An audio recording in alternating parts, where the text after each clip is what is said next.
Boa tarde a todos os alunos do primeiro ano do ensino médio da Escola Estadual de Emaús.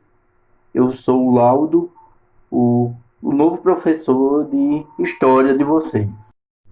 Nesse momento, vamos dar início à aula de hoje, que tem como título Introdução ao Estudo da História, no qual vamos entender o que é história, a sua utilidade e como é que podemos utilizar a história da humanidade, a história de cada um de nós, nos nossos afazeres cotidianos.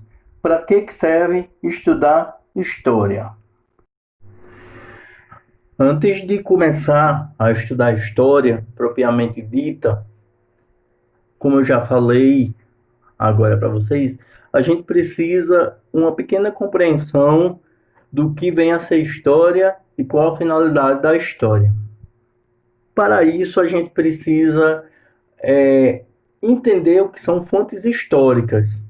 Fonte histórica é tudo aquilo que traz informações sobre o passado e que serve para a construção do conhecimento histórico. Então, existem diversos tipos de fontes históricas. Por exemplo, relatos orais, entrevistas, lendas, documentos escritos, certidões, cartas, testamentos, livros, jornais, revistas. Durante muito tempo, a história só dava crédito aos documentos escritos e, de certa forma, omitia as outras fontes históricas. Mas, atualmente, tudo que é ação humana, tudo que é traço humano deixado no passado é considerado fonte histórica. Por isso que uma lenda também é uma fonte histórica. Existem as fontes materiais, são as pedras, cerâmicas, objetos. Por exemplo, antes da invenção da escrita, o homem fez história. E como é que se consegue estudar a história desse ser humano? Pelas pedras, pelas cerâmicas, pelas pinturas rupestres. Então, isso são fontes materiais. Existem também as fontes visuais, imagens, pinturas, fotografias, anúncios, todas as fontes visuais constantes na história da humanidade. E além dessas, ainda tem as fontes audiovisuais e sonora, cinema, televisão, DVD, CD. Então, nós vamos, para estudar história, além da parte escrita de livros e documentos, nós vamos ver todas essas outras fontes históricas que eu relatei aqui brevemente para vocês. No estudo da história, nós precisamos ter cuidado ao analisar o passado. A moralidade, as práticas, as crenças, aquilo que as pessoas acreditam, como as sociedades funcionavam e funcionam em diferentes culturas e tempos, nós temos que ter bastante cuidado ao ver essa questão. Nós não podemos julgar a história de acordo com o nosso tempo. Somente entender. O que é que eu quero dizer com isso? As práticas do passado e de outras culturas não são certas nem erradas. A gente não pode julgar dessa maneira como sendo certas ou erradas, porque nós temos uma vivência diferente do que o que aquelas pessoas tiveram no passado. Então, a questão de ver o passado deve ser uma questão de entender, a ter elementos para entender o presente e projetar, de certa forma, o futuro. Não para julgar os acontecimentos e as ações humanas do passado como certas ou como erradas e ter preconceitos com relação a isso. Um dos principais elementos no estudo da história do passado é a questão do tempo. Tempo que muitas vezes foi discutido em civilizações, em ciências, mas que atualmente, e isso tem uma origem também no nosso passado, o tempo é contado de acordo com dois ciclos, com o ciclo de rotação da Terra, né, aquele ciclo de 24 horas, que é o tempo que a Terra roda ao redor de si mesma, que é a questão do dia, e o tempo de translação da Terra, que, como vocês já sabem disso, é o tempo que a Terra gasta para dar uma volta completa ao redor do Sol. Então, em cima desses dois ciclos, nós humanos, a humanidade, a civilização, né, a civilização ocidental, porque tem outras formas de contagem de tempo, em cima desses dois ciclos é que montou-se a contação da história, a temporalização da história, né? Então, em cima desses dois ciclos surgiram os dias, surgiram as horas, na divisão dos dias, os minutos, as horas, né? As semanas, os meses, anos, décadas, séculos e milênios, já que estamos falando de história da humanidade.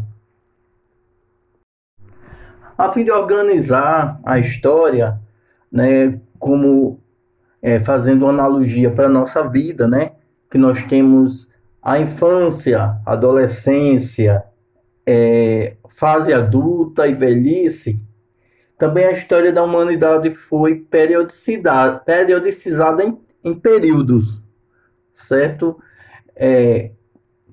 São vários períodos que toda a história da humanidade foi dividida com o objetivo de que nós possamos entender melhor de como se deu a passagem lá da origem da humanidade até os dias de hoje. Então, a fim de sistematizar o tempo, a passagem humana, a história, foi convencionada, é uma das convenções, não é a única, mas é a mais utilizada, em dividir a história nesses períodos que vocês estão vendo aqui. Pré-história, que vai do surgimento do homem até a invenção da escrita, que teria acontecido por volta de 4.000 anos antes de Cristo. A história antiga, que vai do surgimento da escrita até a queda do Império Romano do Ocidente, a queda de Roma. A história média, que vai da queda do Império Romano do Ocidente até a tomada de Constantinopla pelos turcos, por volta de 1453. E o início da e a Idade Moderna, que vai de 1453 a 1789, e de 1789 para cá, nós estamos vivendo a Idade Contemporânea.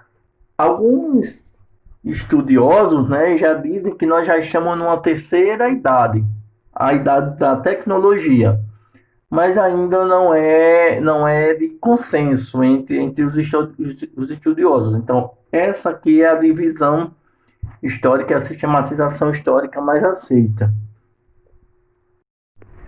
Outro elemento muito importante no estudo da história é o elemento dos calendários. Existem diversos tipos de calendários. Os calendários solares, que tem por base o ciclo de translação da Terra, certo? Que é o calendário cristão. Os calendários lunares, que é contado, o parâmetro para a contagem do tempo é a questão da Lua. Começa com a lua cheia e termina na próxima lua cheia, então se conta os meses, que não são meses de 30 dias, são de aproximadamente 28 dias, então ele dá diferença do mês do calendário solar, e os calendários lunisolares, que é um misto dos dois.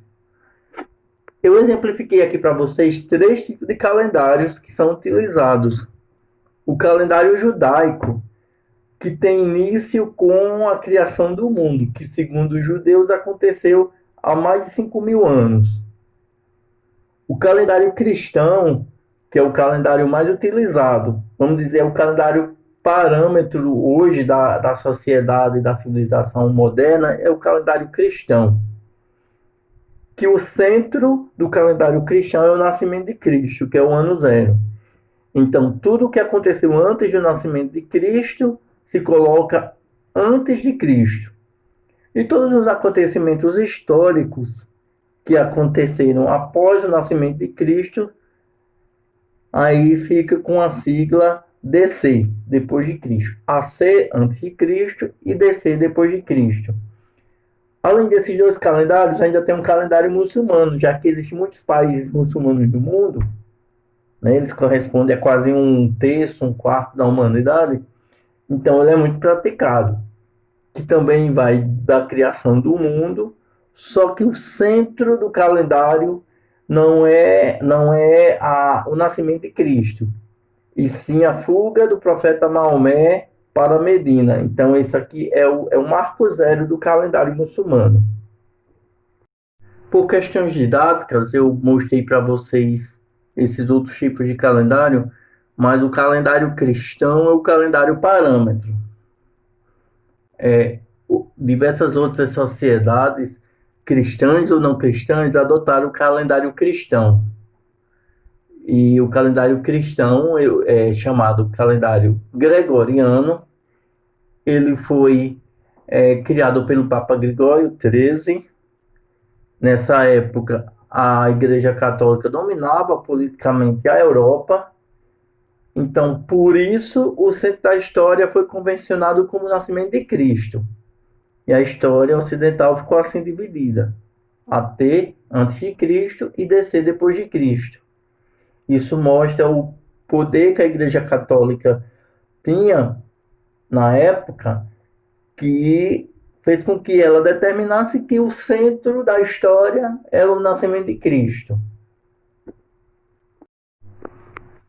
Vamos terminar agora o nosso primeiro encontro, nossa primeira aula. Ela é só a primeira de várias que vamos ter online. Depois vamos partir para as aulas presenciais, quando for liberado o retorno presencial às aulas.